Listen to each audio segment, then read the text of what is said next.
Gimana? Paling itu, kalau kita nggak ngajak dialog sama jin yang merasuk ke tubuh orang yang kena santet itu yang nggak bisa tahu nama orangnya.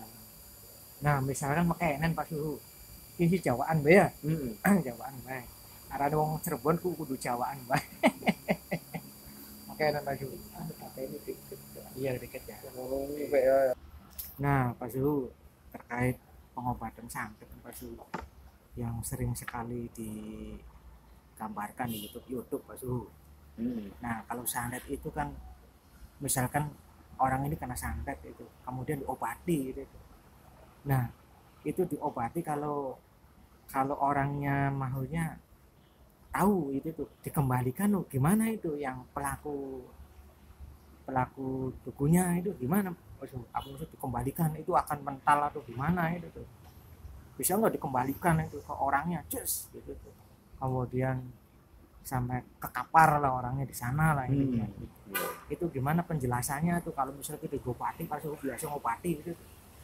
Ya, intinya setiap orang yang kena santet oleh si dukun, entah itu dukun santet atau dukun ya aliran hitam, itu santet bisa masukkan karena bantuan daripada makhluk halus berupa jin, jin, jin kafir. Itu si dukun santet memasukkan sesuatu ke tubuh korban atas permintaan orang, itu kan barang berupa paku dan sejenisnya atau silet dan sejenisnya itu bisa masuk ke tubuh orang itu melalui perantara jin, perantara makhluk halus yang diperintah oleh dukun santet. Kalau ujuk-ujuk tidak ada bantuan jin, nggak mungkin akan masuk barang-barang tersebut ke tubuh korban, ke tubuh yang dituju. Nah, mengenai tentang dikembalikan itu ada juga yang berpendapat begitu, tapi saya mengambil begini. Saya diwanti-wanti oleh guru saya, Jangan mengembalikan itu. Pak Ustadz, Pak Ustadz Paujan, kalau kamu mengobati orang yang terkena santet, entah itu guna-guna dan sejenisnya atau santet, itu kamu kan tujuan awalnya dimintain tolong oleh keluarga korban untuk mengobati keluarganya yang sakit karena diprediksi kena santet. Itu kan tujuan kamu kan pengen menolong, tujuan awal kamu kan pengen menolong orang yang sedang sakit, tujuan kamu mulia. Tetapi setelah kamu mengobati, tolong kamu jangan kembalikan kiriman arus atau serangan yang ada dalam tubuh korban tersebut. Kalau kamu kembalikan, sama saja, sama halnya kamu mencelakai orang. Oh gitu. Mencelakai orang, iyalah memang si dukun santet itu sudah membuat korban sakit, tapi kamu ya udah jangan dikembalikan, buang aja atau hancurkan aja isian atau serangan daripada dukun yang telah menyantet korban tersebut. Jangan kamu kembalikan lagi. Itu sih sama saja kamu tidak beda jauh dengan dukun santet yang menyerang si korban. Kamu ikut nyerang, udah aja kamu ambil, ya udah. Jadi kamu tujuan awalnya pengen mencari ibadah dan menolong korban juga, harus mencari ibadah, harus mencari dari Allah. Jadi kamu jangan kembalikan serangan ke dukun santet. Berarti resikonya dukun santet itu berat berarti ya. Memang berat. Berat walaupun dia dikasih 50 juta, 100 juta. Itu kan memang Resikonya resikonya nyawa. Iya. Pun sama saja dengan yang menyembuhkan santet pun resikonya nyawa. Kalau umpamanya maaf, kalau kita taruhlah si supranatural itu mengobati orang orang pinter itu mengobati si A yang kena korban, diprediksi kena korban santet, kita obati. Terus maaf dikasih hanya 200-300, itu tidak sebanding dengan nyawanya. Masa nyawa dihargai 200-300? Apakah sebanding nyawa? Oh, iya. Tidak, karena resiko daripada orang yang mengobati santet itu resikonya nyawa taruhannya. Karena kalau kita mencabut serangan daripada korban yang diprediksi atau didiagnosa kena santet, itu si dukun santet, si dukun itu kerasa, oh ini ada yang mencabut serangan saya, ada yang mengobati korban saya, itu dia terasa. Itu. Jadi kalau mengenai secara timbal balik, kalau dikasih 200-300 itu apakah nyawa seharga itu? Enggak, nyawa itu lebih mahal dari itu.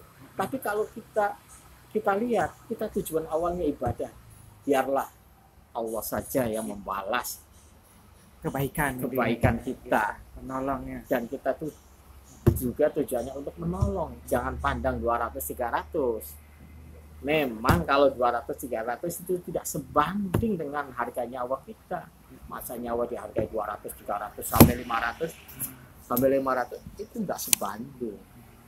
Nah, itu mengenai penjelasan daripada, memang ada sih yang orang supranatural atau orang pintar yang mengembalikan serangan dukun santet ke yang nyerangnya, ada. Tapi kalau saya prinsipnya tidak begitu, karena prinsip saya dari guru saya pegang teguh sampai sekarang, itu sama saja melukai orang, dan melukai orang itu hukumnya berdosa.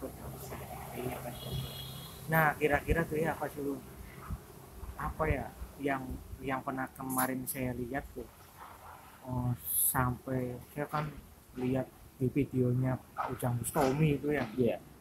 Nah, mungkin kita sama-sama orang Cirebon juga nih. Mohonlah kalau ini jangan sampai yang berbuat macam-macam lah gitu ya Pak Zahu. Iya. Kalau ya kita sakit hati sama orang, ya jangan sampai ke situ larinya. Kasihan, mungkin kan orang itu butuh kesadaran, butuh disadarkan lah intinya.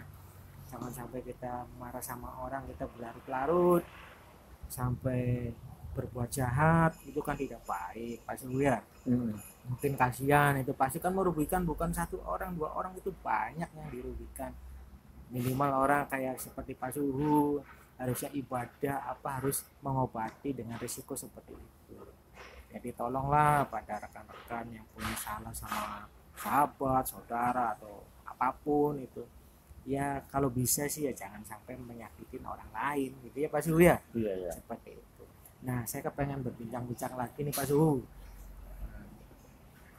masalah keilmuan itu Pak Suhu. Sebenarnya kalau keilmuan itu tuh yang pernah saya dengar ini Pak Suhu, tarapan keilmuan tuh Pak Suhu, orang itu bisa keliling dunia tuh gimana Pak Suhu? Itu tuh ada enggak seperti itu tuh, maksudnya sampai keliling dunia misalnya dengan ilmu apa Pak Suhu nama? Itu namanya ilmu meraga sukma. Meraga sukma itu. Kira-kira di Indonesia itu ada enggak ilmu meraga sukma itu Pak Suhu? Di Indonesia ya masih ada sih yang bisa ilmu meraga sukma, masih ada yang bisa ilmu, namanya ilmu rogo sukmo, ilmu meraga sukma. Memang sukma kita ada di sini, taruhlah sukma kita ada di rumah kita, tapi dengan niatan kita pengen mengeluarkan sukma kita untuk menembus dimensi lain atau untuk menuju ke suatu daerah, taruhlah ke mana, sampai ke luar negeri atau sampai ke pelosok Nusantara, itu bisa dalam sekejap kita sudah hadir di sana. Atau untuk menyaksikan saudara kita di suatu daerah yang teramat jauh, kita bisa mempergunakan ilmu tersebut. Tapi kalau ilmu meraga sukma kita masih tataran rendah, ya kita jangan coba-coba melakukannya. Resikonya apa Pak Su? Karena resikonya nanti sukmanya nggak balik ke raga. Jadi pengen balik nggak punya pintu untuk sukma kita, nggak punya pintu ke raga kita. Jadi nggak bisa balik ke raga kita. Karena ada dimensi yang menutupi masuknya sukma ke raga kita. Karena itu tataran raga sukmanya masih tataran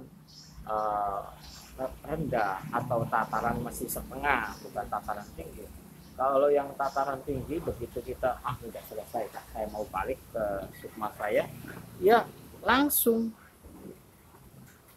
Nah, ada lagi yang perlu dicatat tentang meraga sukma itu, sukma kita itu benar-benar tidak ada yang menjahili kalau kita lagi meraga sukma. Raga kita tidak ada yang menjahili kalau kita lagi meraga sukma. Taruhlah di dalam kamar pribadi terus dikunci dari dalam. Kalau umpamanya kita meraga sukma yang sementara saudara atau anak kita atau istri kita mengganggu, ini dikhawatirkan sukma kita sudah keluar, raga kita diganggu oleh anak istri kita. Begitu sukma pengen balik ke raga kita, ya tidak bisa karena ada yang mengganggu sukma kita. Oh, berarti harus butuh ketenangan. Harus butuh ketenangan. Nah, nanti gimana aja kalau nggak balik? Ya Allah wa'alam, di sukma kita hidup di dimensi yang lain, bukan dimensi alam dunia. Tapi itu sebenarnya kalau udah begitu tuh Pak Su, ya saya tertarik sekali Pak Su. Kalau udah begitu tuh pasti orangnya dikuat di apa sih namanya, diponis lah intinya itu Pak Su. Diponis apakah itu gila atau meninggal itu Pak Su?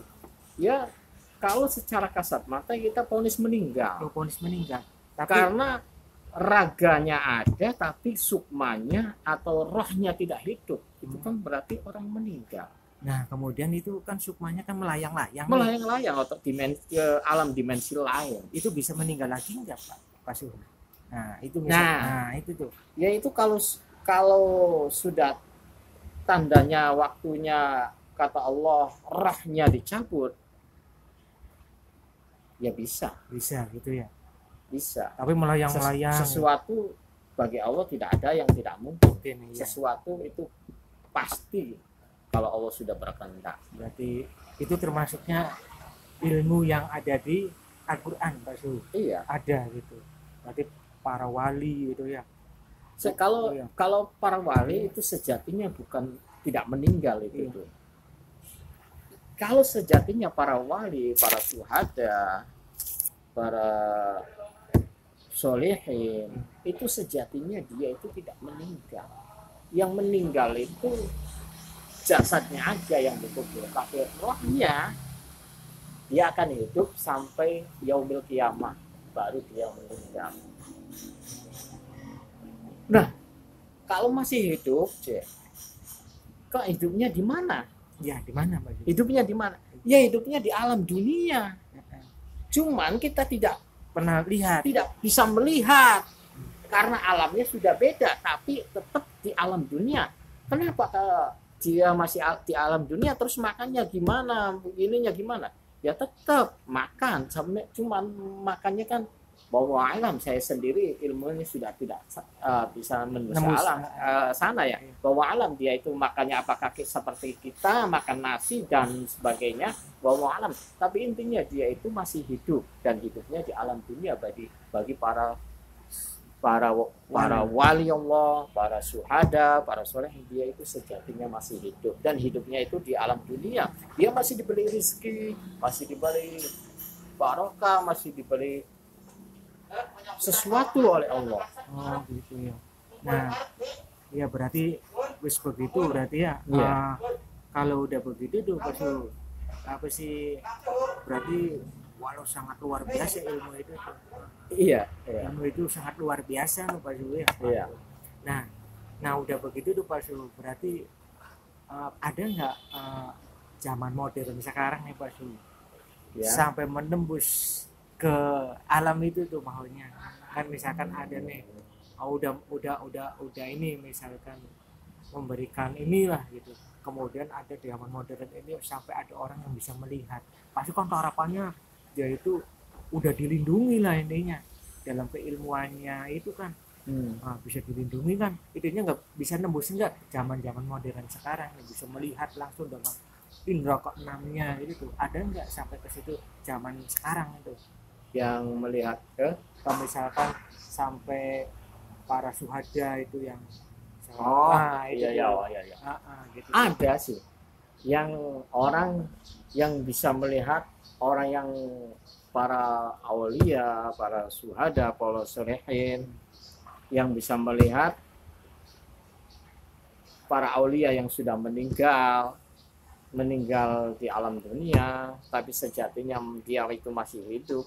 Ada. Itu hanya orang-orang yang tertentu, hanya orang yang ditunjuk intinya yang bisa diberikan karomah oleh Allah, yang banyak ibadahnya diberikan karomah oleh Allah, dan ibaratnya jauh dari maksiat.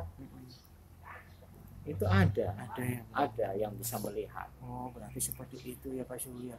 Berarti ilmu itu kalau kita gali itu sangat luar biasa. Kita mungkin pembicaraan masalah keilmuan ini aja ya Robo Sukmo namanya Pak Surya. Robo Sukmo termasuknya kalau itu ya.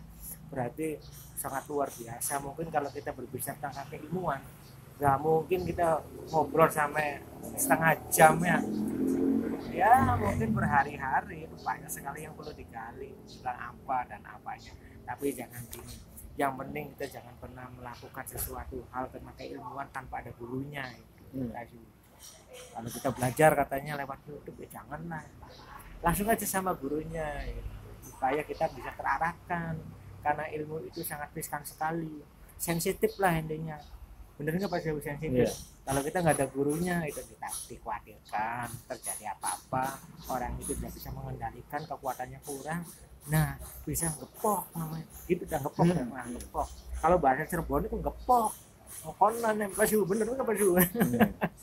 Ya wis mokonan bae lah ya, ngobrol-ngobrolnya Pak Syahus.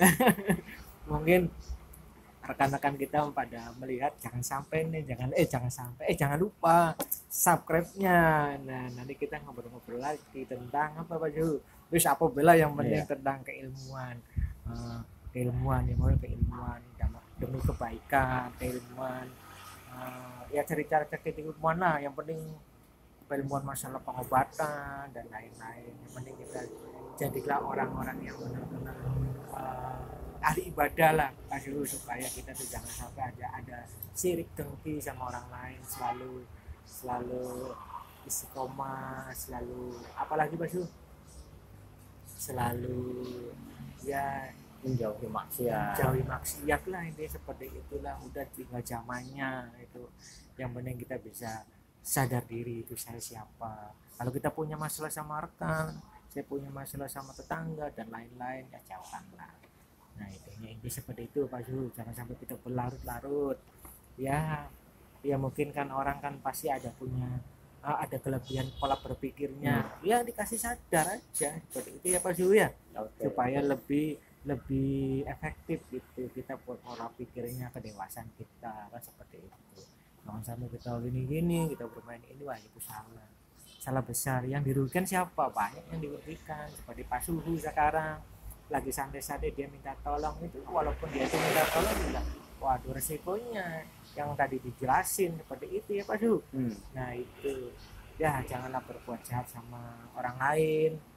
Kalau kita punya ini ya kasih tahu yang sebenarnya, gunakanlah musyawarah yang terbaik, jangan sampai ini ya. Mungkin seperti itu Pak Syuh. Ya nanti kapan disambung lagi.